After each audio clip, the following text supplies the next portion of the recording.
各位棋友，今天的牛头滚是大家最为期待的一个变化，兵行诡异，到底诡在哪里呢？我们快速入局，为大家一一道来。前面咱们就话不多说，走成基本的对局阵型。接下来红方上马，黑方冲卒，即控马形成两头蛇，很明显的一步棋，进炮退去红方的卒邻居。红方进兵，黑方进炮打车，红方退避三舍。那么走到这里就是与众不同的分界点了。前面我们介绍了炮2进1，还有炮8进2，抢夺中路，以及直接卒5进1吃掉小兵的变化，黑方都是得不偿失。本局我们看黑方最为顽强的走法，炮8平9，相对而言更加稳妥。因为黑方这是一个蜗车，红方这个车走了2步，而且在巡河线位置非常的好。现在就交给红方，要不要对呢？如果不对的话，闪开可以说黑方这个车一旦杀出来，迅速其他子力非常的活跃。那么现在也没有办法，感觉有点亏但是也不得不对。黑方回马吃掉，吃完之后，这里红方就要选择出奇招了。首先我们分析一下红方该怎么走呢？可能我们感觉冲兵吃卒以及上马，这都是平淡无奇的走法。我们先为大家先点到一下，你吃卒的话，黑方上马吃掉，接下来感觉可以上马打他呀。同时我们首先点明一点，黑方马7退8之后，这个9路炮就畅通无阻，将来随时可以还价当头炮。当你上马打的时候，黑方可大胆上马咬住红方这个炮，你抽是抽不到的。同时你上马的话，他既可以一脚给你蹬掉，也可以还价当头炮，反来一将，红方不占任何便宜。好，我们返回一点，这是红方直接进兵吃卒的变化。当然我可不可以先不吃呢？直接上马，下一步棋冲兵吃卒，那黑方就先下手了，直接吃掉。你现在要不要打呢？你打不打的话，我将来都可以还价当头炮，那你硬着头皮打掉吧。黑方还价当头炮，反而给红方来了一个中路牵制。当然黑方还价当头炮之前呢，他也还有这样一个变化，象3进5，既补后中路，同时将来车1平4的话出贴身车，可以说黑方子力相对而言更加活跃。那么经过上面的这个演变呢，红方这2个走法都是不占任何便宜。那么接下来我们来看看本局棋要为大家介绍兵贵出奇的走法，稍微有点让我们匪夷所思。兵7进1，这步棋就有点想不通了，你这里不是白送吗？首先说明黑方还不能不吃，如果说不吃的话，红方进兵吃掉，你即便是飞象防守了，将来飞个高象也不太合适。小兵过河威胁马炮，干脆果断除掉这个隐患。那红方一上马的话，黑方就会发现这里有一个小小的问题，一招两用，即马窥视小卒。一旦马占相位的话，我们都知道这里既威胁炮，同时相位马进个攻退和守，位置非常好。接下来还有第2个隐藏的作用，就是给前方的小兵生根，下一步进兵吃卒。当然黑方平卒不让红方走到相位马是关键，红方进兵吃掉。现在黑方怎么走呢？这步棋稍微感觉有点配合，感觉我们走其他子力都可以但是黑方选择了冲卒。当然我们返回来一点也可以分析一下，黑方3路马上不来，8路马上的话，那这里红方一出车的话，红方抢夺先手，不如进卒威胁马，让红方这个中路马选择定位。那么走到这里又是让我们想不通的地方了，平平无奇的地方，红方采取车9进1，一个弃马的战术，黑方也没有理由不吃平卒吃掉马，当然还有比较防守的走法，选择象3进5。本局我们着重看他吃马的变化。红方上马吃掉，吃完之后，接下来黑方如何应对是关键。我们首先得分析一下红方这一个9路车，它的作用是什么呢？将来既可以平车闪过来抓8路马，也可以平车抓3路马。因为3路马现在是最为脆弱的，前进无门呐。黑方在这里来了一个退而求其次，这步棋啊也可以说是埋藏的一个走法。感觉红方平车抓马的时候，黑方有2个走法，马8进7以及车1进2。先防守一下，用9路炮给3路马生根。将来这步棋啊，平炮打车，车一闪开的话，进炮打底象，从这里来一个抄底线，感觉还很不错。那么接下来我们看看红方怎么走呢？红方率先发现问题，双马是窥视中兵的，选择兵5平4。这里黑方如果说不仔细查的话，贸然选择进攻的话，那可能就是疏于防守了。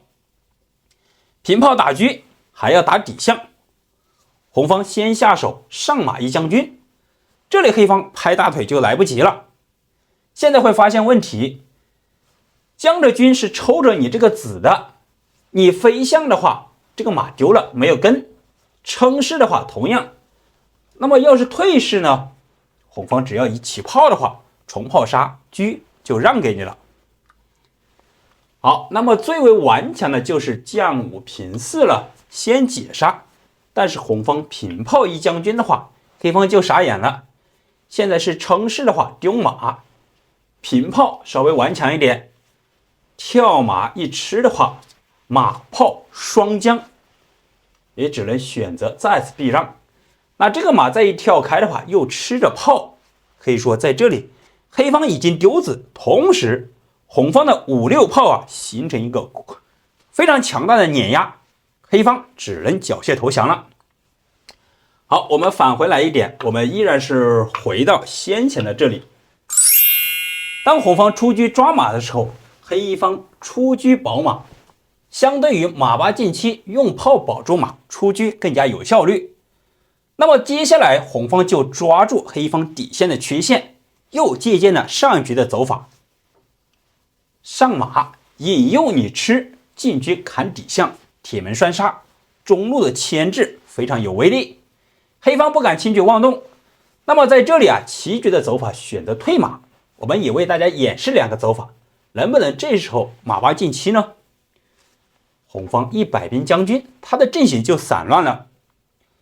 现在你称势的话，马少了一层根，飞象同样我可以进车吃，上马吃也都是不错。当然在这里你如果说出将的话，依然是和前面走法一样，平炮过来故技重施。或许大家会认为此时我飞象怎么样呢？既避免了你将来车砍底象，同时也是拉出一层防线，那这个走法可以说啊更加的精彩。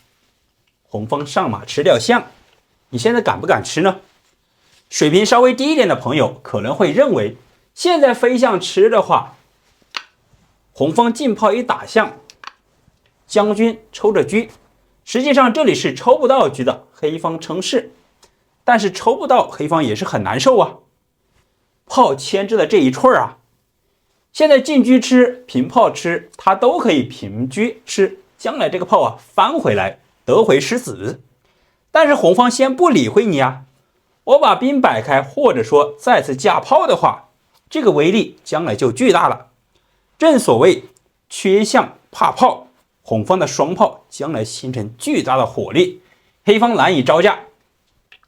好，经过这些演变呢，黑方在这里稍微有点不太舒服，我们就看他最为好的一个策略，退避三舍，回贴将马。这里就感觉稳妥一点，让你这里进攻没有方向啊。这时候红方进车砍掉象。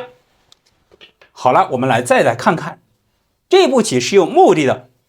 下一步棋炮8平6的话，车马炮3子一线的话，平车砍马就是杀。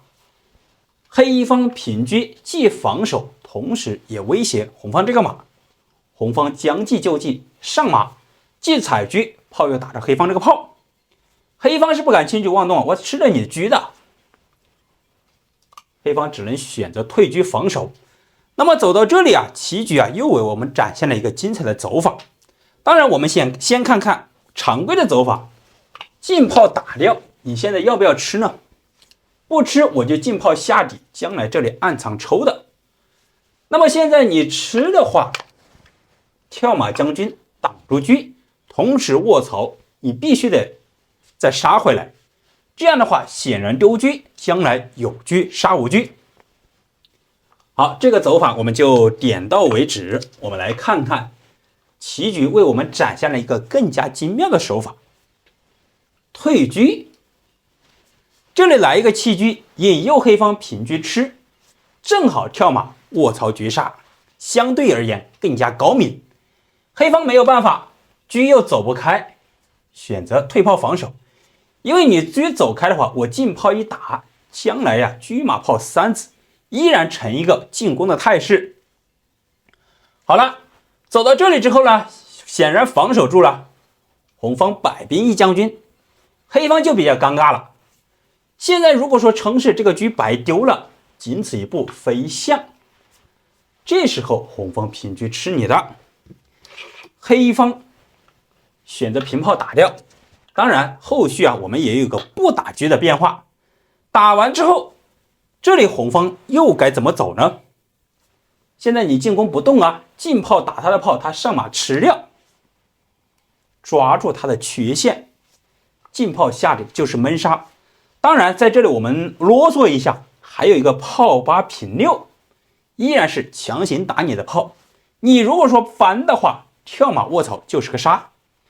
好，我们按照棋局走法，黑方也没有办法，现在必须得挡啊。怎么挡呢？无论哪个炮它都是白送，那在这里直接给你吃掉，吃完之后将来进兵呢还威胁他的这个炮。由此可见呢，这个入局手法可以说非常的精妙，黑方也只能缴械投降了。我们稍作返回，当红方吃黑车的时候，黑方并没有着急打红方这个车，选择炮2进1，这里主要目的送炮。因为红方这个马呀简直太厉害了，一旦卧槽挂角都是个杀，挡住你马腿，引诱你进炮打，这里我可以腾出手来打你的车，得回失子。当然红方如果说退车的话，感觉也可以啊，这时候进炮打你的炮，你再跳马卧槽就不成立，9路炮就守住了。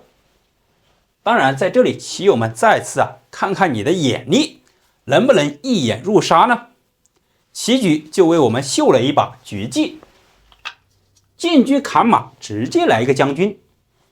黑方仅此一招平将吃掉，吃完之后平炮一将军。现在怎么走？平将出回去还是选择称势了？如果说平炮的话，这里是白送，肯定是不尝试。进去上马将军，挂角马只能出来，摆兵的话就是马后炮成杀。好，那么在这里稍微顽强一点，